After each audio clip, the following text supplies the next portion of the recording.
எல்லாத்துக்கும் மேல ஈஸி ஆக்சஸிபிள். எம்ஜிஆர் நீங்க எங்க வேணா பார்க்கலாம்.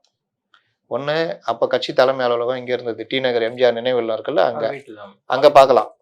அப்படி இல்லன்னா, அவருடைய வீட்ல பார்க்கலாம். அப்படி இல்லன்னா, சத்யா ஸ்டுடியோல பார்க்கலாம். 3 இடத்துலயும் எம்ஜிஆர் இருப்பாரு. தொண்டர்கள் சாரி சாரியா வருவாங்க. எல்லாரும் வந்து சந்திப்பாங்க.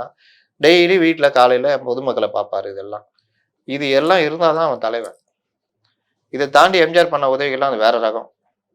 நீங்க அதெல்லாம் கூட நான் சொல்ல விரும்பல. ஆனால் ஈஸி ஆக்சஸிபிளா இருக்கணும்.